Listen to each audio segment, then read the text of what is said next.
Hola. Eh,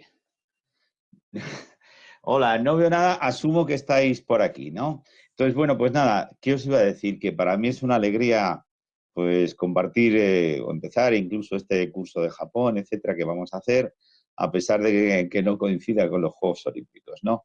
Fíjense que es la segunda ocasión que unos Juegos Olímpicos en Tokio de alguna forma fracasa la convocatoria, ¿eh? Entonces, aquí esto es una cuestión que tenemos que hacer. Perdón, es que me están llamando, pero no lo voy a contestar. Es que hay una alarma arriba de la casa. Bien, lo cuelgo el teléfono. Perdón, ¿eh? Bien, vamos a ver. Entonces, nada, les decía esto, que es por segunda vez los Juegos Olímpicos no se celebran en la fecha convenida. La primera fue 1940 y la segunda es precisamente ahora, ¿no? Ahora, en un principio, se van a celebrar en el año que viene. Venga, pues vamos a empezar.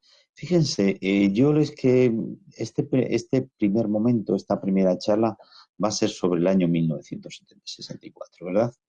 De alguna forma, obviamente, enlaza con los Juegos Olímpicos, es la primera Olimpiada, el gran éxito de Japón, enlaza con esta primera Olimpiada o con esta segunda que va a haber en Tokio, pero a mí también me interesa resaltar el año 1964 porque de alguna forma ayuda a entender la posguerra de Japón, ayuda a entender de alguna forma el crecimiento económico, etcétera, ¿no? Entonces, nada, les voy a poner aquí unas cuantas diapositivas, unas cuantas fotos, etcétera, con esta idea precisamente de que aprendamos de Japón bueno, pues eso, a través de los Juegos Olímpicos, ¿no? Es una cosa que hablamos mucho los historiadores, de cómo tratar de enseñar la historia a través de, bueno, pues de varios acontecimientos, etcétera, ¿no? Y hay cosas, bueno, pues eso, una biografía puede ayudar a entender un país o puede ayudar a entender un momento. Y también, fíjense, en el caso aquí concretamente, 1964, se puede decir para mí, ustedes igual dirán que no están de acuerdo, etcétera, pero para mí de alguna forma los hechos que ocurren ahí y bueno, y en el entorno de alguna forma simbolizan lo que se puede entender. ¿Vale? Pues venga, vamos a meternos. Fíjense, les pongo aquí lo primero, ¿no? Por supuesto, los Juegos Olímpicos, ¿no? Les estoy poniendo aquí concretamente el comienzo de los Juegos Olímpicos, fíjense, con una película, ¿no? Un documental, perdón, la pueden ver en la web, ¿eh? Y además está remasterizada, ahora además aparece en color, etcétera, todas estas cosas, ¿eh? No, no hay problema. Ahora bien, ¿qué les puedo decir de esta película? De alguna forma, fíjense, igual que es tan famosa, claro, yo estoy en la Facultad de Periodismo y todos los alumnos de periodismo, pues claro, pues estudian la Leni Riefenstahl, ¿no? El triunfo de la voluntad, esa gran película fascista, muy, muy fascista, de Hitler en ese sentido, ¿no? De que proclamaba la victoria, etcétera, ¿no? Con ese tipo de encuadramientos, etcétera. Esta de alguna forma se le compara precisamente con esta.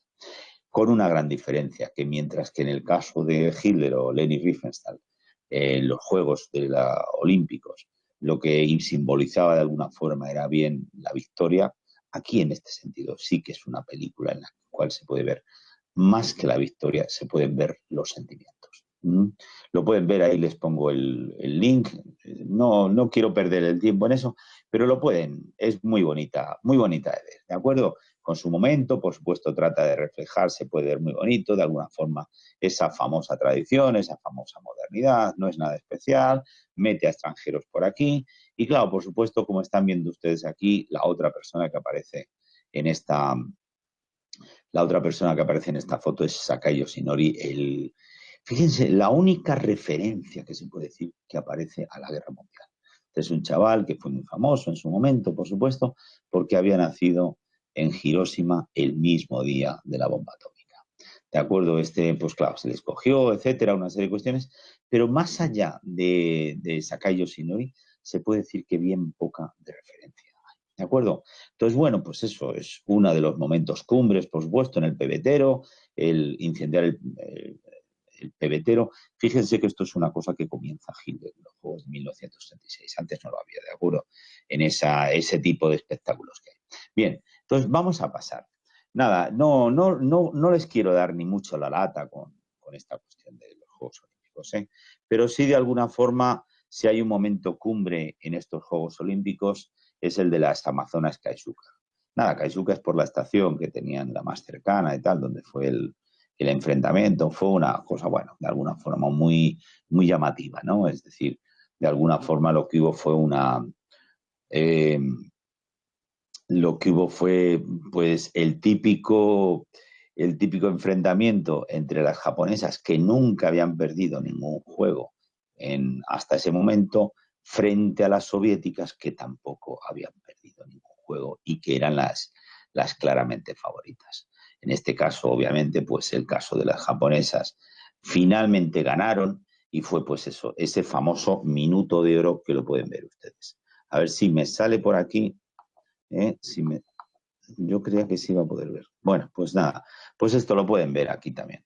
Fíjense con esta figura del el entrenador, este Daimatsu, que de alguna forma era un poco un antiguo militar, era el que les había puesto una disciplina muy militar para su entrenamiento, ¿no? Las echaba de alguna forma, las que no cumplían con sus estrictos límites, una serie de cuestiones, y de alguna forma vino a expresar pues eso, ese militarismo que de alguna forma se podía mantener en Japón y que de alguna forma, en este caso concreto, de un éxito, pues eso, con la presencia del emperador, etcétera, muy bonito. Lo único que falló es claro, que pensaba que lo iban a poder ver, pues nada, fue 13-14, hubo varios, las soviéticas tuvieron el juego, luego se lo pasaron a las otras y el punto final lo ganaron precisamente porque una rusa lo que hizo fue meter la mano en el campo contrario y por eso les invalidaron. Hubiera sido mejor con un tiro. Pero bueno, de alguna forma fue el momento en el que se pueden imaginar que todo Japón estuvo emocionado y pues todo Japón y de alguna forma simbolizó pues esa alegría de los Juegos Olímpicos y ese éxito. ¿De acuerdo? Venga, pues vamos a dejar cuando son ya y 8 minutos, vamos a dejar, si quieren, por supuesto pueden preguntar y podemos seguir hablando de los Juegos Olímpicos. Ay, que me parece que he hecho algo mal. A ver, no sé si puedo, a ver. Ah, sí, vale. Bien, bueno, pues pasamos después de este fracaso con este vídeo que tenía preparado. También tengo otro para la siguiente conferencia, espero que se pueda ver. Pero bueno, después de este fracaso, lo que hacemos es pasar a las siguientes. Ah, sí, vale. Bien, pues venga, ahora ya vamos a ir un poco a la cuestión del auge económico japonés, ¿verdad? Es decir, hasta ahora hemos estado hablando, pues eso, de ese momento cumbre, etcétera, ¿no? Pero vamos a hablar ahora de ya casos más concretos, ¿de acuerdo? Venga, creo que lo están viendo claramente ustedes. Digo, lo están viendo claramente con un edificio que ahora ya no existe, ¿eh? Era un famoso edificio, se derribó, etcétera, pero fíjense esa figura que aparece aquí, el Shinkansen, el tren bala, el primer tren rápido que bajaba a la mitad del tiempo el viaje entre Osaka y Tokio, bueno, digamos la zona de Kansai, ¿no? Es decir, que fíjense qué velocidad es ahora, pero fíjense en esos momentos fue 200 kilómetros. Ralentizaba a la mitad el viaje en tren y de alguna forma fue uno de los grandes éxitos, ¿verdad? Se estrenó, me parece que simplemente una semana antes de los Juegos Olímpicos, etcétera, y como se pueden ver, aquí sí que de alguna forma dio ese toque de modernidad, es decir, de alguna forma estamos haciendo una cosa, gracias a los Juegos Olímpicos, muy por delante de los demás, ¿vale? Me van a perdonar un segundo. Es que, perdonen, les había dicho que hay una alarma arriba en el edificio, llevan llamando, me está llamando el portero, no sé está pasando, pero creo que iban a llamar a los bomberos y claro, me están llamando y perdonen, me están despistando con el tema. Vale, les pido disculpas por esto. Bien, les estaba hablando del significado de las infraestructuras de los Juegos Olímpicos, ¿no? Es decir, cuando precisamente ahora me parece el Hikari siempre es el que va más rápido, luego está el Nozomi, hay varios, ¿no? Bien, y ahora, si no me equivoco, es que anda por los 400, creo que no 400, pero sí que eran 350 y tantos la última vez que lo tomé, ¿no? Por supuesto, Si lo toman ustedes hay que pagar un sobreprecio por coger el más rápido, etcétera. Y yo una vez hice el error de intentar no ir en Shinkansen y aunque fuera más lento, lo que pasa es que entonces te eternizas allí porque tienes que cambiar de estación cada cierto tiempo. ¿Vale? Fíjense que las comunicaciones hasta ese momento eran muy limitadas. Cuando les digo muy limitadas es que, por ejemplo, tampoco había autopistas. Por ejemplo, la forma de comunicar, es decir, la forma de transportar los barcos, la forma de transporte eh, entre las islas era básicamente lo que se llamaba la navegación costera. Es decir, barcos pequeñitos, barcos que iban llevando de una zona a la otra del archipiélago y que de alguna forma entraban, se ponían unos carriles en las playas, se ponían unos carriles, entonces el barco entraba en esos carriles y a partir de ahí se llevaban las mercancías. Es decir, bueno, pues sí, de alguna forma para sus momentos era, se podría decir, relativamente rápida, pero como bien pueden comprender, no lo suficientemente para lo que se necesitaba, ¿no? Entonces, bueno, pues ahí tenemos un Shinkansen, en el caso de Japón, pensado básicamente para el transporte de personas, no de mercancías, pero claro, luego tenemos entonces lo otro, ¿no? Las autopistas. Cuando estoy hablando de autopistas, les digo que efectivamente en 1964 es cuando se construyó la primera de lo que se llaman las Shuto, ¿no? En Japón. Y una de las cosas más feas cuando se va a Tokio, pues es ver todas estas estructuras de autopistas que van por encima de las calles, etcétera, son muy feas, ¿no?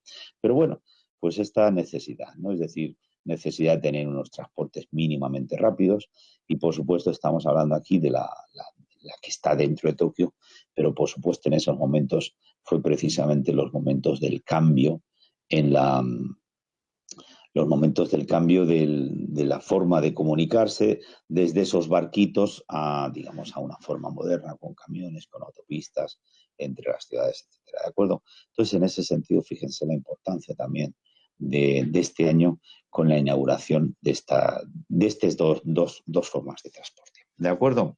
Seguimos. Vamos a ver, venga. Venga, otra también, otro hecho, desde luego, también bastante importante que tenemos aquí. ¿Mm? Vale. Bien, aquí es, ay, perdón, bueno, la ley de estándares en la construcción, miren, no me acuerdo cómo se llamaba exactamente, ¿no? Pero bien, era la ley que de alguna forma está hablando claramente de cómo está la comunicación, ¿no? Bien, fíjense, otro más de los cambios que de alguna forma hicieron posible el Japón del futuro, ¿de acuerdo? El Japón del crecimiento económico. En ese mismo año había una ley que impedía que lo máximo de una construcción fuera más allá de 31 metros.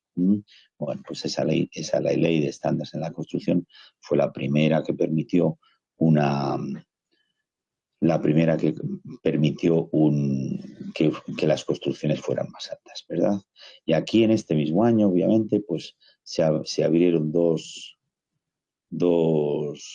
rascacielos, fíjense, pequeños, ¿eh? O sea, hablar de estos rascacielos ahora ya no es nada, ¿no? Pero muy significativos. El primero es el más significativo, es el famoso Hotel Okura. Está junto al Palacio Imperial, también junto a la Embajada de España, y ha sido de alguna forma el hotel que ha simbolizado pues ese progreso, ese Japón económico del progreso. ¿De acuerdo? Este es el hotel. Disculpas de nuevo por estos problemas, pero bueno, estas cosas son típicas en estos momentos. Vale, pues vamos a imaginarnos que estamos justo en estos momentos de las Olimpiadas con problemas de todo tipo. Vale, pues venga, vamos. Entonces ahora les está hablando, me ha dicho que nos hemos quedado en los hoteles. Es decir, por primera vez en el caso de Japón se empieza a permitir una arquitectura rascacielos, ¿no? Más de 31. ¿De acuerdo? Esos dos ejemplos lo hemos visto con los hoteles estos, la ley de 1964, en la cual por primera vez se permiten los primeros rascacielos. Habíamos visto uno que es muy significativo en el caso de Tokio, que de hecho ahora se está reconstruyendo y se está tratando de, digamos, mantener un poco con ese estilo, digamos, de posguerra, etcétera. El famoso Hotel Okura, que está cerca del Palacio Imperial también. Esa foto era muy significativa del Japón de entonces, fíjense, con esa autopista. Y por otro lado, también estamos viendo claramente el edificio de Castillas. Y ya, bueno, pues otro más normal, ¿eh? Es decir, el típico edificio de oficinas, ¿vale? Bueno, pues vamos a seguir entonces con las cosas que estamos viendo y hemos pasado entonces 1964 también es el año de las 1964 también es el año de las infraestructuras. Creo que están muy claras las infraestructuras, las dos que estoy poniendo. Fíjense qué significa. Por un lado, el Shinkansen, ¿no? Es decir, el tren bala. Es decir, por primera vez el Hikari, creo que además fueron 9 días antes de la inauguración de los Juegos Olímpicos, se abre este Shinkansen que reduce a la mitad el tiempo con 200 kilómetros. Ahora ya le digo, me parece que ahora está por los 350 y tantos. Creo que no ha llegado a los 400 el Hikari, ¿no? Es el que si tienen el billete este de Interrail, etcétera, para viajar por Japón, hay que pagar un suplemento si quieren ir en este. ¿De acuerdo? En los que se puede ir es el Entozomi, que es un poco más. ¿Vale? Bien, entonces verán ustedes aquí que esto es una de las características. La otra es otra clarísima. Es decir, estamos hablando claramente de las autopistas. Por supuesto, también las autopistas dentro de Tokio. Y bueno, es uno de los elementos más feos cuando estén ustedes visitando Tokio, porque estas autopistas que están por encima, desde luego son una de las cosas más feas a la hora de verlas. ¿De acuerdo? Bien, pero bueno, por eso les estaba diciendo que lo que había hasta entonces, la forma de comunicación, era la navegación costera. Es decir, básicamente eran barquitos que iban alrededor de la costa del archipiélago y que luego traían la mercancía y se metían en las playas y en las playas de ahí pasaban directamente la mercancía. ¿De acuerdo? Es decir, obviamente eso no se podía mantener. Bien, pues entonces lo que hay aquí estamos hablando claramente, señores, estamos hablando de que un transporte rápido no es nada especial. ¿De acuerdo? Bien, veo a alguien que pone que no se ve el PowerPoint, ya he dicho que lo tienen los alumnos. ¿Eh? Vale, pues entonces pasamos al siguiente. El Producto Nacional Bruto comparado. Bien, otra de las características de Japón en estos años es que se queda como la tercera economía mundial. ¿Eh? Estamos hablando de que en ese año es el año en que después de haber superado a Francia, pasa también a superar a Italia y a Inglaterra. ¿De acuerdo? Entonces ya queda como la tercera economía mundial. Yo siento que no se puede ver muy claramente. El único mapa que he encontrado precisamente para poderlo ver en las economías de Inglaterra y de Italia es estos mapas, digamos, de largo plazo, los hace Madison, es para unos trabajos muy, muy bien hechos. Yo los utilizo mucho, lo que pasa acá, pues empieza en el año 1000 y nos interesa más una zona más. Pero aún así sí se puede ver que precisamente en estos años es cuando el PIB digamos, va teniendo éxito. Por cierto, es que dice, no pasa nada, esto no pasaría con tecnología japonesa. Pues siento decirles que yo tengo un Toshiba por aquí. No, lo que pasa sí que es verdad, lo compré en Estados Unidos hace ya 10 años. Siento que mi ordenador aquí no tiene nada. Vale, bien, seguimos entonces. Fíjense, el siguiente que estamos viendo, otra de las características, ¿no? Es decir, bueno, sí, me parece fue en el año 68, después cuando la economía japonesa ya pasó a superar a la alemana y se quedó ya como la segunda del mundo. Sinceramente no sé la economía de la Unión Soviética exactamente cómo andaba. Entonces había sido un modelo de éxito en los años 50, pero ya se había visto que su crecimiento no funcionó. ¿De acuerdo? Seguimos viendo, venga, la balanza de pagos, es decir, otro tema crucial, como es el coste de las importaciones y las exportaciones. ¿Qué había ocurrido hasta entonces en Japón? Que Japón tenía que importar todavía.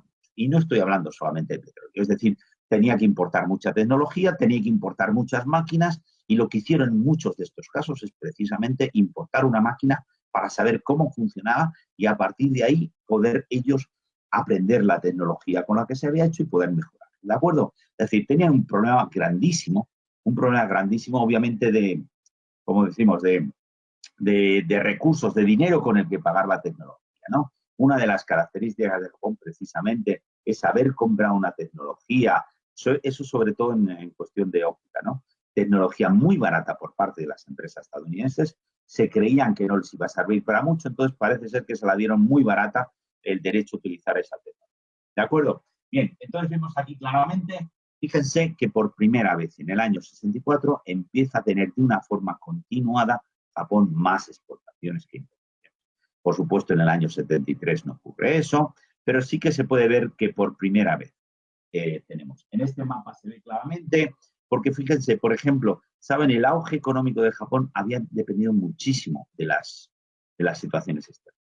Fíjense, les puedo contar, ¿saben? En el año 57 fue cuando, claro, me dirán que les estoy hablando de otro tema. Nasser lo que hizo fue cortar el canal de Suez para de alguna forma ganarse el dominio del canal de Suez para los egipcios, etcétera. Ahí hubo una serie de conflictos, se cortó el canal, etcétera, y hubo un bloqueo de alguna forma en el comercio. Bueno, pues eso precisamente le hizo bajar al comercio de Japón muchísimo, por eso, precisamente porque dependía de cuestiones externas. ¿De acuerdo? Entonces, a partir del año 64 es cuando Japón empieza a esos altibajos, a ser cada vez menores y cada vez empieza a vender más, ¿no? Fíjense, lo tengo aquí, por ejemplo, en 1965, por primera vez empieza a poder financiar las empresas emitiendo bonos por primera vez, mientras que el superávit comercial definitivo permitió el pago de préstamos y la inversión empresarial. Bueno, también les pongo, en 1968 es cuando ya superó a Alemania. ¿De acuerdo? Entonces, aquí estamos hablando de datos clarísimos. ¿De acuerdo? Venga, vamos con la siguiente estadística. Lo siento, no les voy a poner mucha, pero esta también me interesa mucho. Es la de los beneficios empresariales. Es decir, estos son los años. Fíjense, les voy a leer una parte que tengo del libro. Numerosas compañías registraron incrementos en ventas y beneficios con respecto a la de 1960. Fíjense, está el caso, a ver cuáles son.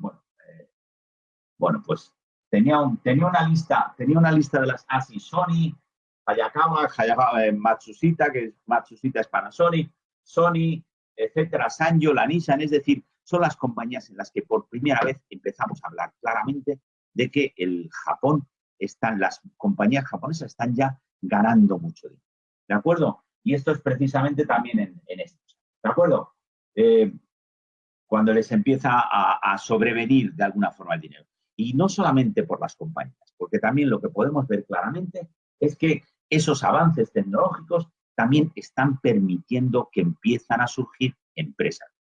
Esto quizás es una que no se les suena mucho, por ejemplo, Kyocera, es decir, el surgimiento de nuevas empresas pequeñas con una tecnología que pueden aportar en una serie de cuestiones y gracias a esto es como están funcionando. ¿De acuerdo?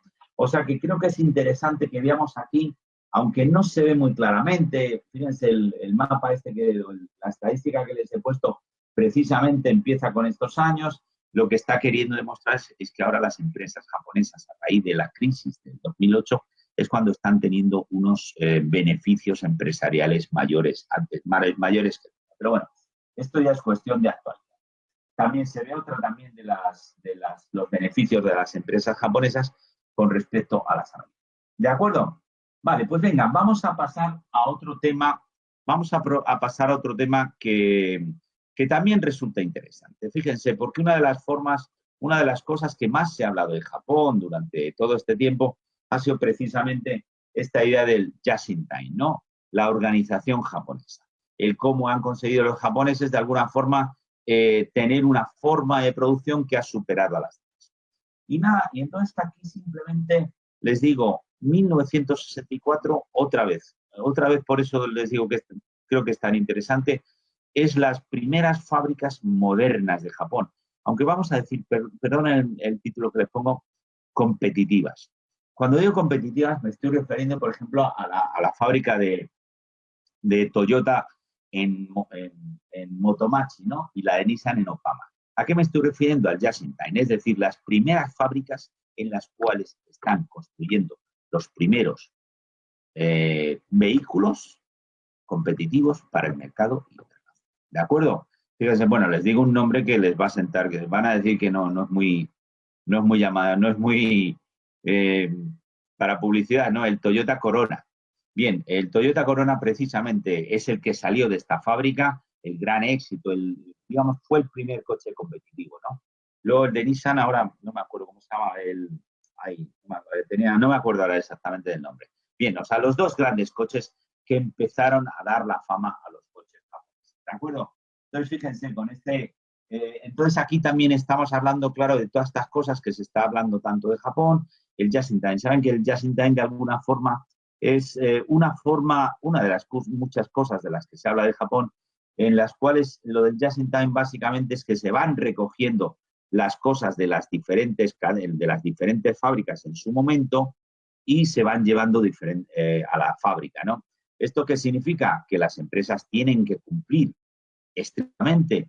Las 10:15 están a la hora que sea, tienen que tener preparados las cosas para que se las lleve, ¿de acuerdo? Eso obviamente evita, por ejemplo, la cuestión del almacenamiento, es una cosa normal, evita costes por ahí, pero exige efectivamente toda esa concreción, ese tiempo que hay que llevarlo al momento, ¿no? Perdonen que ahora les hago, fue precisamente en el terremoto de 1995 lo que básicamente fue lo que rompió mucho, ¿no? El terremoto sobre todo afectó precisamente a la zona de Kansai, porque claro, ante un terremoto y ante el mal funcionamiento de las comunicaciones, lo primero que le vino muy mal precisamente al funcionamiento de Japón fue precisamente al Just in Time, que no se podían cumplir exactamente con eso. ¿De acuerdo? Bien, entonces ustedes pueden ver aquí cuando estamos hablando de la venta de los coches japoneses, fíjense, para mí es una estadística muy bonita, ¿no? Porque de alguna forma ven que ese porcentaje, claro, hablan de los coches japoneses, se vendieron aproximadamente el 20%, pues claro, en un principio se vendían muy pocos, pero luego a partir, como ven aquí, del año 1964-65 es cuando empiezan a subir claramente los coches japoneses. Empiezan a subir los coches japoneses y por cierto, también es el momento en que una vez que empiezan a impulsarse los coches, empieza a dejar la importancia de las motocicletas. Hasta entonces los japoneses primero habían copado el mercado de las motocicletas, el mercado de los coches pequeños, el mercado también de las, ¿cómo se llaman? De las camionetas, etcétera, ¿no? Bien, pues a partir de aquí, de estos momentos, cuando Toyota y Nissan se empiezan a enfocar en el mercado de los coches y de alguna forma sí que es verdad que hay una bajada proporcional de las camionetas en ese momento y los vehículos, todavía siguen en Japón viéndose los vehículos estos que tenían tres ruedas, ¿vale? Bien, entonces creo que para mí es significativo de lo que podemos ver en esto, ¿vale? Pasamos entonces, nada, y ya, bueno, les pongo aquí otras cosas pequeñas, pero no se olviden, es bastante importante, es decir, los electrodomésticos. Sobre todo en lo de Japón fue excelso, en esos electrodomésticos que se llaman de la línea blanca, los frigoríficos, las aspiradoras, todas estas cosas para la casa, ¿no? Y en ese sentido sí que se puede decir que por parte de los japoneses ese mejor nivel de vida, en buena parte, vino precisamente por ese, bueno, pues estar, digamos, en una casa en la cual cada vez se iban teniendo, pues por ejemplo, estamos hablando de un refrigerador, estamos hablando de varios aparatos electrónicos, etcétera. Y luego también yo les he puesto la arrocera, ¿no? La arrocera que aquí estamos viendo, ven ustedes que esta arrocera, claro, en España se han empezado a conocer hace poco, pero fíjense el tiempo que ahorraron estas arroceras a tanta gente en el mundo asiático, en esa mitad del mundo que comen arroz todos los días, ¿no? Ese arroz apelmazado, básicamente, se puede hacer de la otra forma, pero están pensadas claramente estas arroceras para hacer arroz apelmazado, se meten 20 minutos y te sale el arroz apelmazado. Fíjense la de tiempo que se ahorró en estas cosas. Y esto precisamente salió en los años 60. Me parece que fue Toshiba la primera que lo empezó a hacer estas arroceras, ¿no? Como se pueden imaginar, una cosa que empezó en Japón y que se ha exportado a China, a todo el resto. ¿De acuerdo? Entonces creo que también es la mejora de vida de la población también hay que entenderla en este menor tiempo necesario de estar en la casa. Bien, estas arroceras. Y luego, claro, les he puesto también unas estadísticas aquí. Para mí es muy significativo también otra de las cosas que dio esa imagen al Japón en el día a día, ¿no? Los relojes electrónicos, ¿no? Es que además yo me acuerdo cuando se empezaron a anunciar los relojes digitales, también los llamaban los japoneses, ¿no? me parece era Seiko, ¿no? Seiko, no me acuerdo exactamente, cuando decían todos los relojes se fabricarán así, y eran todos los que había en esos momentos, eran relojes japoneses. ¿De acuerdo? Bien, entonces, como ven ustedes claramente, pues estamos hablando de la electrónica del día a día que sí va bien. ¿De acuerdo? Otra de las cosas también, aunque esto ya es un poquito posterior, fueron los aires acondicionados, ¿no? Los aires acondicionados que también empezaron, por supuesto, dominando los japoneses y sobre todo también, eso se puede hablar del 1973, cuando se empezó el petróleo ya era más caro, etcétera. Y entonces, en ese año 73, cuando empezaron un rotor, una serie de cosas, cuando empezaron precisamente a hacer aires acondicionados más baratos y que consumían menos, ahí fue cuando los japoneses empezaron a dominar el mercado. ¿De acuerdo? Entonces creo que también es interesante en eso. ¿Vale? Bien, bueno, pues hablamos entonces ahora claramente de cómo está funcionando en ese sentido, vamos a decir, la parte positiva. ¿De acuerdo? Vamos al siguiente punto, porque también hay problemas, como es obvio decir, ¿no? Es decir, ¿qué está ocurriendo? Que en estos momentos de auge, por supuesto, hay unas empresas que conocemos todos, como es la Nissan, como es Toyota, que van muy bien. Bueno, pero ¿qué ocurre también? Que hay empresas que no van, ¿no? Entonces, aquí ya empezamos a hablar problemas claros. Fíjense, les hablo aquí claramente de las reformas de las políticas industriales. ¿A qué estamos hablando? Y por eso me interesa poner estos con la seda, ¿no? ¿A qué le estamos hablando? Pues fíjense, les voy a decir una cosa que igual les resulta extraño, pero la ropa en todo el mundo, en los años 50, etcétera, que se exportaba a muchos sitios, cuando se hablaba claramente del peligro japonés, del peligro asiático, del peligro amarillo, de estas cosas, básicamente era porque los japoneses exportaban textiles a medio mundo, digo el medio mundo asiático y también al resto del mundo, ¿no? Bien, era la exportación por parte de los japoneses a una serie de lugares, ¿de acuerdo? Bien, ¿qué ocurre aquí cuando estamos hablando de eso? Pues que efectivamente ya los textiles ya estaban perdiendo su competitividad, ya no podían ser tan baratos los textiles japoneses porque había otra serie que producir, no había la suficiente gente, etcétera, una serie de cosas, ¿no? Entonces, ¿qué significa eso? Que hay que empezar a hacer una serie de leyes en las cuales también se estaba de alguna forma. Vamos a ver, en el caso de los textiles, por ejemplo, se les daba préstamos bien baratos, en un caso para la tecnificación y en otro caso, como se pueden imaginar, para el cierre de la compañía. Eso también había que especificarlo, es decir, también en un momento determinado, una cosa que ha ayudado tanto al Made in Japan, en un momento determinado ya dejaba de ser válido para el Made in Japan. El caso más claro son los textiles, pero también les pongo aquí otro caso muy claro, el tema de la seda. Fíjense, el tema de la seda en Japón es muy importante, incluso con la gente que se acuerdan de su infancia de tener los huevos, esto para tener la seda, ¿no? Los gusanos de seda y todas estas cosas los tenían para tener la seda. Bien, la seda en Japón ha sido lo que ha exportado a lo largo de muchísimos años y que fue de alguna forma la base del crecimiento durante la época Meiji en el siglo XIX, comienzos del XX. ¿Hasta cuándo? 1985, cuando se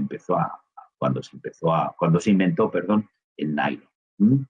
La seda se utilizaba muchísimo para la media de las mujeres, pero a partir de la invención del nylon fue declinando.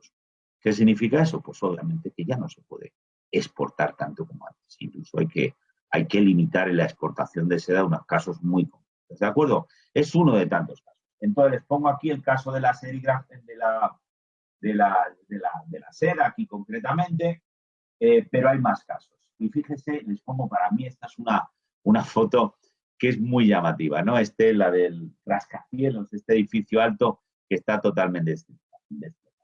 Esta es la isla de Hashima, está en Nagasaki, y es una isla que era básicamente una isla con unas minas de carbón. ¿De acuerdo? ¿Qué ha ido ocurriendo? Pues ocurrió en Hashima y ha ocurrido, por supuesto, en muchos otros sitios donde el carbón, que en un principio había sido la fuente de un crecimiento barato, como en tantos otros sitios, no digo nada en especial, pero sí que en Japón, por supuesto, había mucho carbón barato, etcétera, ¿no? bueno, pues a partir de estos años precisamente es cuando ya ese carbón va dejando paso al petróleo en este caso. ¿De acuerdo? Entonces este es el caso, la verdad, muy llamativo de una isla abandonada, porque era básicamente para sacar el carbón. Ya no hay ese carbón, ya no hay esa posibilidad de sacarlo barato, ya no merece. Entonces aquí está ese edificio que desde luego no parece que sea en Japón, pero vamos, son unas fotos muy llamativas, ¿de acuerdo? Fíjense, y con respecto al carbón, me sirve para la siguiente foto. Para la siguiente foto, perdonen. Bueno, entonces no, la de las huelgas, perdonen. Entonces voy a pasar, creía que era la siguiente diapositiva, la de las huelgas, ¿no? Pero bueno, no, la siguiente, bueno, les hablo aquí de la construcción naval. Es otro de los casos, ¿no? Es decir, la construcción naval tiene un problema. Necesita mucho trabajo, ¿no? Necesita pagar mucha mano de obra, etcétera. Y como se pueden imaginar, la construcción naval, pues en un momento determinado también deja de ser tan rentable como había sido antes. En buena parte, ¿con qué razón? Pues porque hay otro país, y aquí es el caso clarísimo, es el de Corea, otro país que le empieza a seguir, que obviamente en los años 80, en los años 70, el precio del trabajador coreano era mucho más barato que el del trabajador japonés, entonces les empiezan a superar. Entonces, como ven aquí estas estadísticas, en el caso de Japón había mucho, pero sí que es verdad que hay otros países, o en el caso de Corea, como ven aquí, que va subiendo mucho en su producción. Entonces, ahora Japón, por supuesto, sigue teniendo unos cuantos lugares, unos cuantos astilleros, pero desde luego ya no tienen la importancia ni en el auge económico, ni en el total de la exportación, precisamente, como ven, se han mantenido en su producción de naval, porque desde luego hay otros países que lo están haciendo, ¿de acuerdo? El caso más claro, desde luego, es el de Japón. Yo me acuerdo de unas manifestaciones aquí, cuando el tema de la naviera y tal, se quejaban de los coreanos. Dice, bueno, pues eso en parte porque Europa había estado financiando o estaba comprando de alguna forma los astilleros coreanos, pues se quejaban del trabajo de los asiáticos que no lo podían hacer los europeos, una serie de cuestiones, ¿no? Pues ya les digo, no, en ese momento no se quejaron contra los japoneses porque ya no era tan importante, ¿de acuerdo? Y es verdad que a los que habían estado ayudando la Unión Europea eran precisamente los coreanos, ¿no? Bueno, pues con esto, fíjense, les voy aquí con las estadísticas cuando hablamos claramente de la culminación del éxito, ¿de acuerdo? Fíjense qué crecimiento. Fíjense, son estadísticas de cada columna, son 5 años. Vemos, claro, la principal, ¿no? El crecimiento. Claro, decir que un 9,4% en los 5 primeros años después de la guerra puede ser comprensivo, pero es que fíjense ustedes, después es un 10%, casi un 11%, del 55 al 60 un 8,7%, luego del 60 al 65 un 9,7%, y luego fíjense, del 65 al 70 un 12,2%, y solamente baja a un 5% a raíz del cambio cualitativo que supone la crisis del petróleo. ¿De acuerdo? La del año 73, luego ya de alguna forma se recupera. Fíjense la de tiempo que se mantiene esto. Estamos hablando de que durante un periodo, me parece que eran 22 años, era un crecimiento medio de un 9%, durante 20 años. Es decir, son cifras, igual que antes les he dicho, esas cifras que hemos hablado antes de los beneficios de las empresas japonesas, que eran tan grandes, que ni siquiera Ford, la empresa automovilística americana Ford, lo había tenido en sus mejores años. Ni siquiera los japoneses lo habían tenido. Cuando estoy hablando de este crecimiento de un país entero, con estas cifras, que después de crecer durante tantos años sigue creciendo, incluso aumentando, esto solamente es un caso, perdónenme lo que se lo diga, diría único en la historia económica, no lo es exactamente, porque China está a niveles parecidos. Ahora, eso sí, la diferencia entre Japón y China en ese sentido es que en el caso de China, concretamente, lo que vemos es que ha habido un crecimiento económico con una creciente desigualdad de la población. Y eso sí que es importante. No obstante, en Japón podemos ver que ha habido un crecimiento económico muy importante con una desigualdad de la población que no ha ido. Estas son las... Perdónenme que les diga alguna otra cuestión. Fíjense, hay una característica muy clara del auge económico japonés, que es la tasa de inversión. ¿De acuerdo? Como ven aquí, es una de las tasas más importantes y de nuevo también es una de las tasas que van aumentando. Fíjense, empieza con solamente un 8,3, luego un 10,8, un 8, un 18,5, sigue 18,5, 17,8. ¿De acuerdo? Una de las características del auge económico japonés, efectivamente, ha sido el coste tan importante que han tenido las inversiones. Cuando digo coste, vamos a hablarlo claramente de inversión, es decir, las empresas japonesas de media se han gastado mucho más dinero en invertir, es decir, en innovar, etcétera, que otras empresas de otros sitios. También, perdónenme que les diga, ¿esto es positivo? Por supuesto, pero ¿qué ocurrió, por ejemplo, ya cuando el sistema económico se está gastando? Que claro, que ya esos rendimientos iban siendo cada vez menores por la inversión. Entonces, la inversión sí, positiva sí, hasta un nivel de puntos elevado sí, pero hay momentos ya en los que la inversión dejó de tener esos beneficios. ¿De acuerdo? Y este es el caso, de alguna forma, que puede explicar precisamente la caída del auge económico japonés, porque para mí hay una cosa muy bonita, es decir, lo que es positivo en un momento concreto, deja de serlo en otro momento, ¿de acuerdo? Pasa a ser un hándicap y pasa a ser una carga. Pues ese gasto tan importante en innovación que hubo durante unos años pasó a ser una carga porque no daba los beneficios que debía de dar, ¿de acuerdo? Bueno, ven aquí también, por supuesto, en el caso de la productividad, cómo ha incrementado, interesante. Y luego, fíjense, hay otro tema muy bonito, que es la escasa inflación que ha habido en Japón. Fíjense los precios, lo poco que han aumentado en Japón. Ahora, fíjense, un 0,89, un 1,37, un 1,45, 1,25, es decir, prácticamente nada. Yo en mi libro ahí había unas maquinitas, las máquinas de llamar por teléfono, nada especial. No, pues esas máquinas que estuvieron en funcionamiento en Japón como 40 años. Y luego se cambiaron por otras, pues claro, que eran más modernas, ¿no? Porque había que echar solamente 10 céntimos. Y claro, pues a veces ya hacías llamadas internacionales y no te valía, claro. Pero para lo que eran las llamadas normales eran las típicas, eran unos teléfonos rosas muy llamativos, ¿no? Y claro, pues los tenían cada tienda, pues ibas, simplemente echabas la maquineta de 10 céntimos. 2 céntimos de euro, no tiene mayor importancia. Y esa durante tantos años fue la utilizada, ¿no? Y claro, es una de las sorpresas del éxito económico de Japón, precisamente el poder, el hacer esto. ¿De acuerdo? Bien, bueno, vamos a seguir entonces. Vemos aquí, entonces fíjense, hasta ahora les está hablando de esta cuestión, ¿no? Es decir, Japón ha tenido un gran auge económico, etcétera. Venga, pero les quiero hablar también un poco de política, ¿verdad? Y también en política estamos hablando del año 64 como un año. Fíjense, para mí esta reunión les pongo en este siguiente, les pongo lo del Fondo Monetario Internacional. 1964, Japón pasa a formar parte de la OCDE, por un lado, y también pasa a ser, me parece que es el artículo 8 del Fondo Monetario Internacional. Pasa a ser miembro del Fondo Monetario Internacional con una reunión que además la celebran en el Hotel Okura, ¿no? Y en ese Hotel Okura, el primer ministro Ikeda, fíjense, da un discurso porque desde hacía el año 60 había fíjense, aquí la labor del Estado fue muy interesante, ¿no? Porque esa labor del Estado, un poco el decir, bueno, hemos llegado hasta aquí y hasta dónde vamos a ir, ¿no?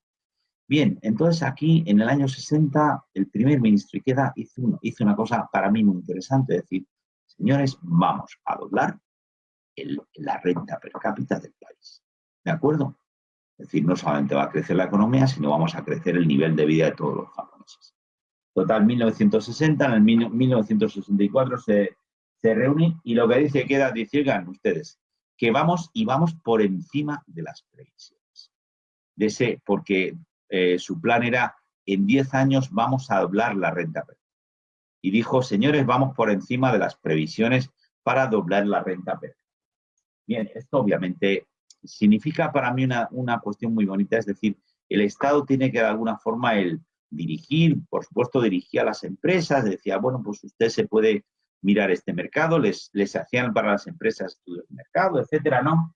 Pero también estamos claros para decir el país, señores, que estamos buscando, señores, tenemos que mirar hacia adelante y de alguna forma, IKEA de alguna forma fue lo que cumplió. Y bueno, pues, lo hizo claramente con el Fondo Monetario Internacional, en el Hotel Okura, y eso fue significativo. Fíjense, y luego les pongo, pues, hablo de las desigualdades, ¿no? Esta otra gráfica es con dos líneas que se cruzan.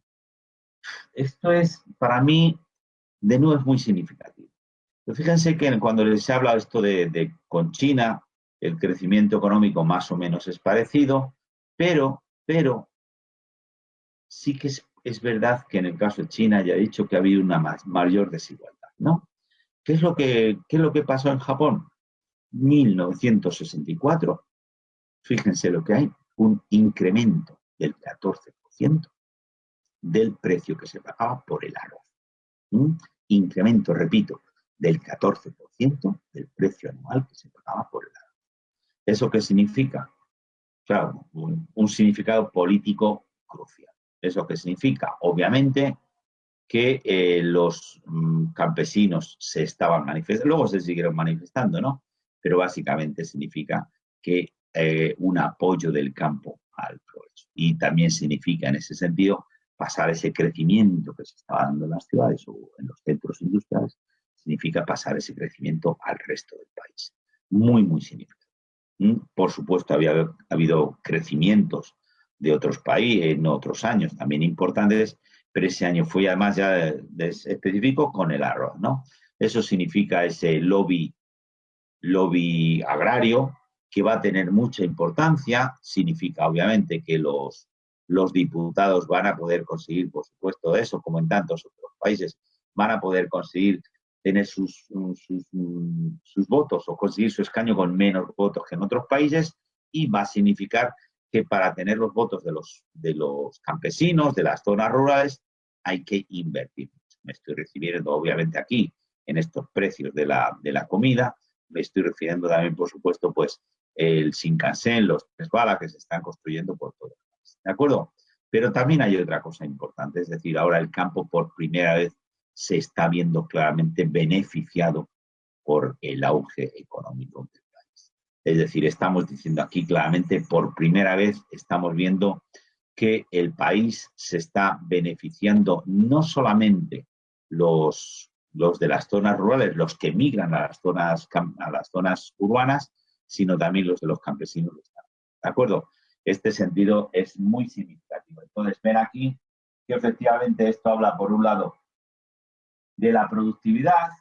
Hay efectivamente, cada vez se consume menos arroz, pero por otro lado, sí que se ve claramente que la productividad del arroz está aumentando.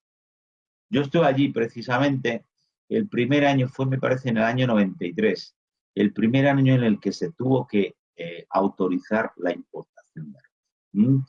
Es decir, el consumo de arroz va bajando, pero también fue bajando, por supuesto, la producción. Entonces, bueno, pues fue lo típico, un año de mala cosecha con el arroz, en el que hubo que importar por primera vez. Bueno, yo me acuerdo, fue un problema grandísimo porque hablan del gaimai, ¿no? El arroz, los granos de arroz extranjeros frente a los nacionales, ¿no?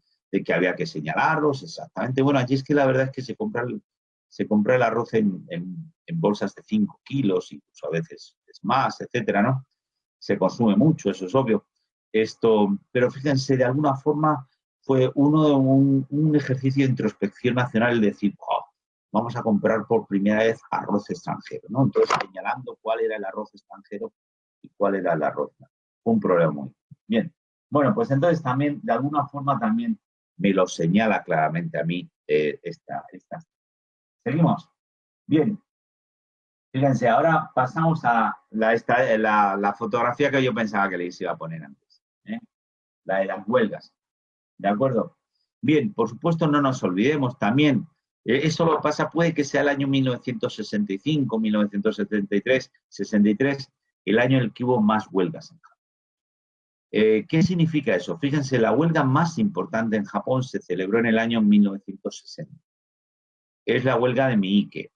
Y es una huelga también, por eso yo la hablaba de la isla de Hashima, muy relacionada, porque también Miike era la típica zona minera que estuvieran en huelga, si no me equivoco, un año. No fue un año, pero fue cada un año menos algunas semanas, ¿no? La típica zona minera que dejaron de invertir y que ya no tenía un futuro y que estuvieron durante un año entero en huelga, ¿no? Bien, fue la huelga más famosa en el caso de Japón, ya les digo, en el año 60, una huelga, digo, que provocó mucha solidaridad entre todos los trabajadores, etcétera, pero que de alguna forma fue un fracaso. Bueno, se puede decir que claramente el futuro del carbón en esos momentos era escaso frente al petróleo, etcétera, ¿no? Y no sé si les suena también, no es exactamente esa huelga, hubo otra parecida, una película que se estrenó también en España, las Hula Girls, igual alguien de ustedes la ha visto, de estas chicas, unas amantes de la música hawaiana. Entonces, precisamente la historia era una huelga de carbón que se cerraba, era otra huelga, otra mina, pero más pequeña, ¿eh? Entonces, la historia de esta película pues era esa zona que iba a quedar precisamente sin utilizarse, que la gente iba a tener que mirar, gracias a las chicas estas que eran unas fan del baile hula, pues hicieron un pequeño campo temático en el cual precisamente fue uno de los principales parques temáticos de Japón durante muchos años, en base precisamente al baile hawaiano, a todos esos espacios que habían quedado libres, y era una historia, la dieron muchos premios, las Hula Girls, ¿de acuerdo? Y nada, pues es precisamente uno de los movimientos huelguísticos más importantes precisamente en Japón, precisamente ha sido, como digo, estas huelgas antiguas que eran huelgas por el tema del carbón, ¿de acuerdo? Ha habido huelgas también de muchos otros tipos y lo que pasa es que más posteriormente han tenido, digamos, un carácter más político en el sentido, por ejemplo, por supuesto, el tema de la guerra de Vietnam fue muy importante, el tema de la ampliación de Narita, saben que está el aeropuerto está como 80 kilómetros, hubo unas huelgas, y además hubo ahí entre campesinos y jóvenes, etcétera, ¿no? Estaban muy, muy organizados y costó muchísimo tiempo el hacer. ¿De acuerdo? Si eran huelgas. No, las huelgas a la japonesa no existen. Es que preguntan aquí. Gracias por la pregunta. No, eso además, las huelgas a la japonesa es lo que se dice que son las huelgas en las que tú trabajas más precisamente para demostrar al empresario que eres un gran trabajador, entonces le provocas una cierta vergüenza y entonces te sube el salario, te sube te sube, digamos, tus demandas, ¿no? No, esas huelgas es un mito. Es una de las cosas que se habla mucho, no sé si saben, el año pasado fue precisamente muy famoso con el tema de el Día Internacional de la Mujer, hubo una ministra, Tejerina, la ministra Tejerina, que dijo que ella iba a hacer huelga a la japonesa porque iba a seguir trabajando ese día, ¿no? Entonces lo que demostramos es que me acuerdo, me llamó un periodista del País, luego lo sacaron, que no, si es que las huelgas a las japonesas es una invención, ¿no? Sí, me piden anotar el título, es Hula, H-U-L-A y Girls, chicas, ¿no? Esta es la película que les estaba comentando. Entonces, la ministra Tejerina sacó eso y luego sacó un artículo en Verne en El País en el que decían que era una invención y luego lo sacó en el intermedio, Wyoming lo sacó de que era mentira. Bueno, entonces, claro, pues ya se utilizó políticamente, empezaron a sacarlo y como era el día de la mujer trabajadora, etcétera, pues salió mucho durante esos días el tema de las huelgas a las japonesas, que era una falsedad, ¿no? Sí, Hula Girls, lo veo aquí, Estudiante 3, está bien. Hula Girls es el nombre de la película. Perdonen que no les diga ahora el director, pero vamos, sé que tuvo varios premios hace 2000, la última década, ¿eh? Bien, les estaba diciendo eso sobre las huelgas, huelgas de verdad, huelgas a la universal, ¿no? Bien, entonces aquí me estoy refiriendo, ¿vale? Entonces fíjense que vemos una evolución también política, ¿eh? Había habido muchísimas huelgas, digamos, laborales, básicamente hasta los años 60, 70, etcétera, y luego, sobre todo, les repito, pues hubo las huelgas que podríamos denominar las huelgas políticas, de los años 68, por ejemplo, las que hubo en mi universidad, cuando tomaron la universidad prácticamente durante un año entero. En mi profesor, que sepa yo, también era entre los que estaba allí, etcétera, ¿no? Ahí venían precisamente de la renovación del tratado con Estados Unidos de 1960, pero luego se continuaron, etcétera. Luego se sumó también la guerra de Vietnam, ya les digo, y luego tenían esa característica de que hubo también, en el caso de Japón, el aeropuerto de Narita y pues eso, evitar que una zona que era una zona rural se convirtiera en un hub. De hecho, lo estuvieron pensando durante un tiempo hacerlo sobre el nivel del mar, ¿de acuerdo? De hecho, como lo tiene el aeropuerto internacional, ¿no? Bien, no se hizo, pero bueno, de alguna forma sí que se estuvo. Vale, gracias veo que tienen puesta la película. Muy bien. Vale, y ahora paso de tema, paso a los partidos políticos, no exactamente, no salto a otro, pero sí, bien, ¿qué podemos decir de la política japonesa en estos momentos? Bueno, pues que como en tantos otros sitios empezó la lucha básicamente entre el socialismo y la derecha, por llamarlo de alguna forma, con un pequeño partido comunista, vamos a decirlo que como en tantos otros sitios, y lo que sí vemos viendo en estos años es que empieza a cambiar, repito, como en tantos otros sitios, ¿no? Bien, ven aquí una foto, pues eso, del presidente Ikeda, el primer ministro, le han visto ustedes aquí con el presidente Kennedy, etcétera. Bueno, pues digamos, reconocido como una democracia liberal en cualquier parte del mundo, ¿no? Con todas sus dificultades y nada especial. Vemos aquí también, y eso lo pueden ver ustedes aquí, les tengo un mapa sobre las elecciones. Las elecciones no son del año 64, son del año 63. Y bueno, pues como ven ustedes aquí, está en Japón se llamaba el régimen de partido y medio, ¿no? Porque siempre ha gobernado el Partido Liberal Democrático, un Partido Liberal Democrático en el que había, por supuesto, varias tendencias y en el que precisamente la disputa entre las mismas tendencias le da mayor popularidad. Y este Partido Liberal Democrático, como ven aquí ustedes, tiene un 56% de los votos frente a un 29% de los socialistas, ¿no?